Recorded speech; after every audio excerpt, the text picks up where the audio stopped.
Welcome to episode 18 of the Chinksey Sports Presents the Premier League show.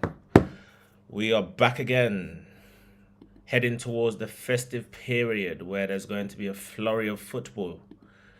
The first game of this game week has already kicked off, and that is the derby between, well, some say the derby, but it's the Crystal Palace and Brighton game. Don't know the score currently, but what we're going to do, we're going to run through last week's results. Obviously, we've already done the Nottingham Forest game against Tottenham, where Tottenham won 2-0. We're going to be 2 games down, obviously, because Bournemouth and Luton got abandoned at 1-1 due to Luton captain Tom Lockyer collapsing. Best wishes to him and his family. I heard he's been discharged earlier on today. The match will be replayed in full at a later date. Right, straight into it. Stamford Bridge game between Chelsea and Sheffield United ended 2-0 to the Blues. Chelsea toiled, hustled and bustled until they eventually broke Sheffield United's resistance with 2 second-half goals from Cole Palmer and Nicholas Jackson, condemning Sheffield United to their 4th defeat in 5, which leaves them 6 points adrift of safety, ahead of their trip to Villa Park tomorrow. The gap between the current inhabitants of the bottom 3 are the 3 promoted sides, Burnley, Sheffield United, and Luton Town. Nottingham Forest is not yet insurmountable, but you get the feeling that to stay up, they're going to have to hope and pray that the likes of Nottingham Forest and Crystal Palace don't pick up another 5 or 6 wins each. I reckon about 33, 34 points would cement your place in the league this season. I can't see any of the promoted sides reaching that, to be honest. I can barely see them reaching 30 points. Anyway, straight into the game at the Etihad between Manchester City and the aforementioned Crystal Palace. Ended 2-2. Manchester City continued their recent jittery performances just days after they were made to graft in their previous game against Luton Town at Kenilworth Road, in a game where they won 2-1 after going behind. This time they went 2 up and were coasting, but as Liverpool and Spurs have found out recently, City can be got at, and if you hang in there for long enough, they seem to have a soft underbelly that makes them vulnerable. You start to think that this stranglehold on the Premier League is starting to loosen. Similar to last season, they trail leaders Arsenal by 5 points, but because Liverpool play twice before Man City next play, in a game at Goodison Park next Thursday, they can find themselves, and it's not Thursday, it's Tuesday or something. They can find themselves 10 points adrift, albeit with 2 games in hand. You get the feeling that if it could only take a few more slip-ups from City before there's just too much ground for them to make up. They can't keep relying on going on 10 to 15 game winning streaks every season. And they might even do that again this season, but it might not be sufficient because Arsenal and Liverpool could do that too. Well, not necessarily 10, but they might win 7, which means winning 10 won't be enough. Right, next fixture was at St James's Park between Newcastle United and Fulham. Ended 3-0 to the Geordies. The Magpies did their best to banish a poor week consisting of 3 consecutive defeats to Everton, Tottenham and AC Milan, respectively, which left them languishing in mid-table and crashing out of European football completely. Even more impressively, though, it came up against an informed Fulham side who had won their last 2 games 5-0, albeit they were both at home. 3 second-half goals, the first of which from 17-year-old academy graduate Lewis Miley, who looks like he won't be relinquishing his starting spot anytime soon. Miguel Almiron and the returning fullback Dan Burn put Fulham to the sword. In fact, Dan Burn scored against his former side Fulham. I think he used to captain them too. He did used to captain them, I remember. and ended that unwanted losing streak, ubiquitously getting their season back on track. They are currently poised in 6th place, only 5 points off the top 4. So things aren't too bad for Newcastle going into their game against Luton Town on Saturday afternoon. Next fixture was a Sean Dyche derby between Burnley and Everton, ended 2-0 to Everton. Another week, another Everton win, another clean sheet. Everton are an effective and efficient functional team, and there's no way they're going down, in spite of their 10-point deduction. However, they do have tough games against Tottenham and Manchester City on the horizon. I fear for Burnley because they tend to be losing games that you feel that they need to pick up something from the immediate sides above them, if you like, almost like the 6-pointers. So teams like Everton and Fulham and Bournemouth, they need to pick up points against, but they seem to be losing them at a canter, and they look like they're going down unless something changes. Right, Sunday's fixture was between Arsenal and Brighton. It ended 2-0 to the Gunners. Arguably Arsenal's best performance of the season. But for the scoreline, that is, only ended 2-0. Should have been by a far wider margin. Arsenal battered Brighton in the first half but failed to score. And you just wonder whether or not it would have came back to bite them. But it didn't. Once they got the first, the second was always going to follow. The first was obviously going to open the floodgates. I think Mikel Arteta would have been pleased with the first half performance and probably just said more of the same, and eventually it paid off. So Arsenal did end Sunday and currently sit top of the Premier League before Aston Villa play tomorrow. Following that, that was a simultaneous kickoff at the GTEC Stadium between Brentford and Aston Villa. Ended 2-1 to the away side Villa. They did trail going into the last 20 minutes or so, but Aston Villa showed grit and determination and resilience to battle and come from behind against what was 10-man Brentford. So it begs the question, what are Aston Villa's ambitions for the season going forward from now? For me, I think Unai Emery will be targeting the Europa Conference League title, and I'm sure he'll be targeting a top 4 finish. However, if it gets to March, April, and they're in and around the title race, who knows? But for me, I don't think they have enough unless they spend money in January to challenge the three favourites, which are Arsenal, Manchester City and Liverpool. But they're doing really well, and they're in a great position to pounce if any of those three make any mistakes. Okay, following that game was at the London Stadium between West Ham United and Wolverhampton Wanderers. Ended 3-0 to the home side. West Ham got back to winning ways after their two best players this season, Mohamed Kudus and Jarrod Bowen, scored 3 goals between them.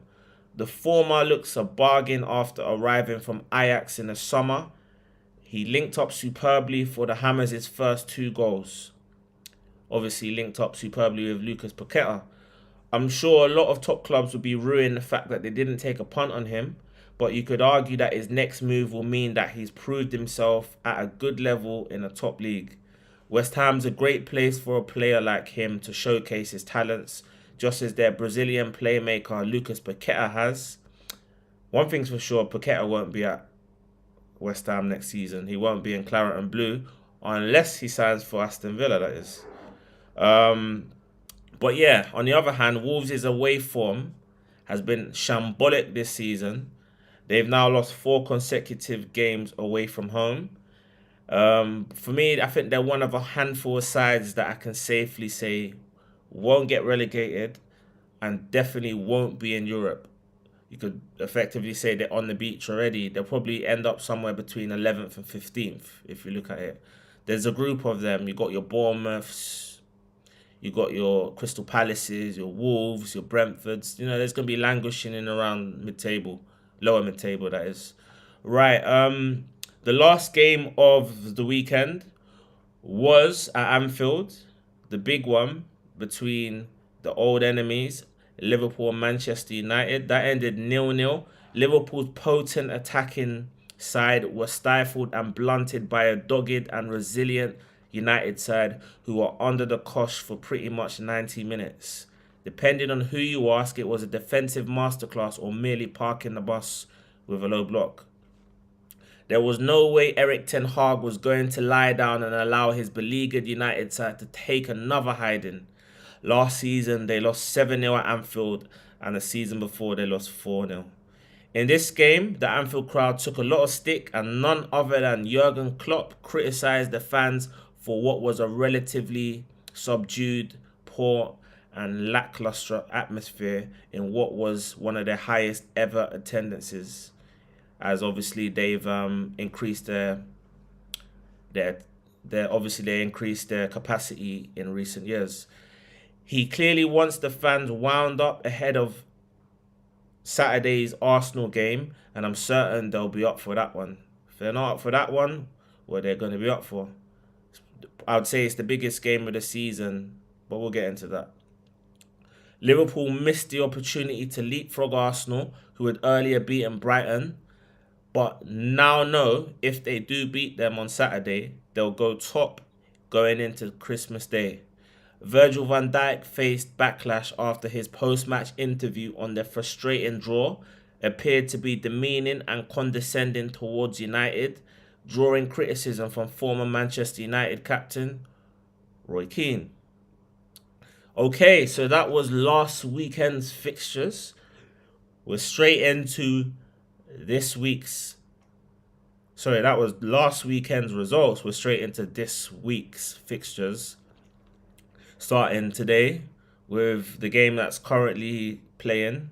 I have no idea what the score is, but I know it's between Crystal Palace and Brighton. Somewhat a derby, if you like. Southern kind of derby, not too far.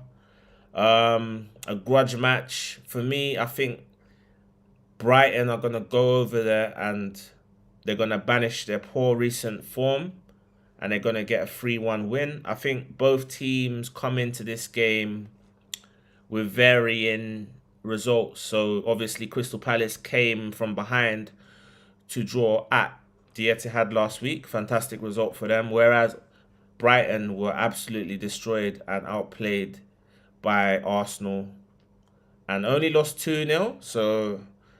But I think they've got enough in them to show character and quality and beat Crystal Palace.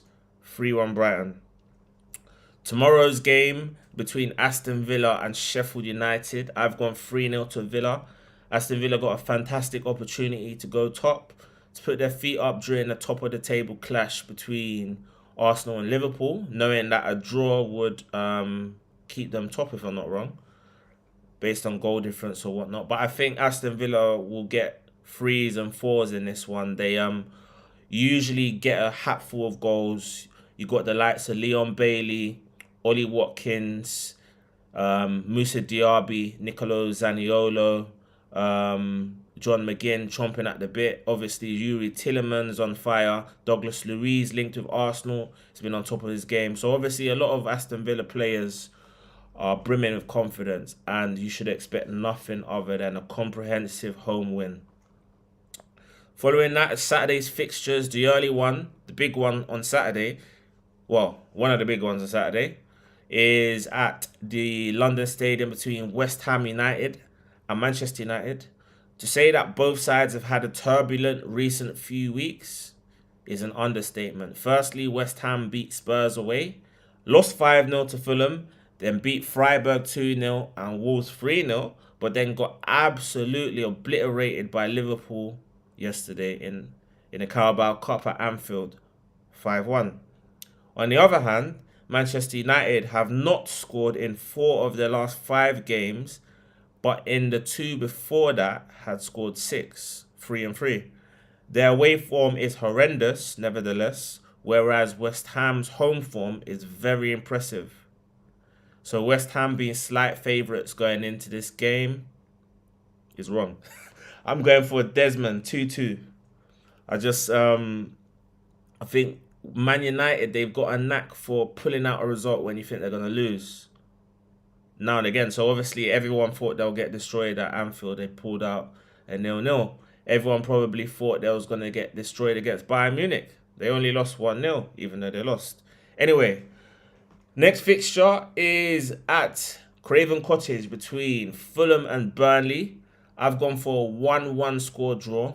Fulham have been one of those sides that you just don't know what you're going to get from this season. Or you could just put it down to them being a team only capable of winning at home.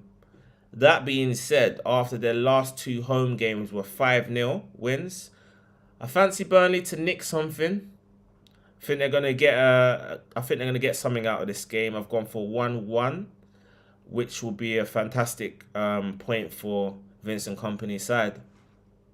Following that is the game between Luton Town and Newcastle United. I've gone 2-0 to Newcastle. Luton have had a series of tough home games in recent weeks, including Arsenal and Manchester City, where they put up great resistance but ultimately lost. I'm sure huge Luton fan Tommy Robinson will be in attendance watching Luton for the 3rd time this season. But the question is, can they pick up anything from this one? The answer is no. I think I fancy Newcastle to pick up a win in that one. Comfortable victory. Obviously, Manchester City against Brentford has been postponed due to Man City's participation in the World Club Cup. They play tomorrow afternoon. So yeah, Tottenham against Everton. It's going to be a good game. I've gone 2-1 to Spurs. I know Everton have been on top form recently, winning games, keeping clean sheets. However, I think Tottenham have regained their form in recent weeks as well. They've had some really good results, especially the one against Newcastle. They also beat Nottingham Forest, and they're not far away from the top of the table. So it should be a good game, a clash of styles. I just think Ange Postecoglou's men are back on form, confidence back, a few players back. I fancy them to just edge it 2-1. Also, Nottingham Forest against Bournemouth. It came as no surprise to hear that Forest sacked their manager Steve Cooper on Tuesday after some prolonged woeful form.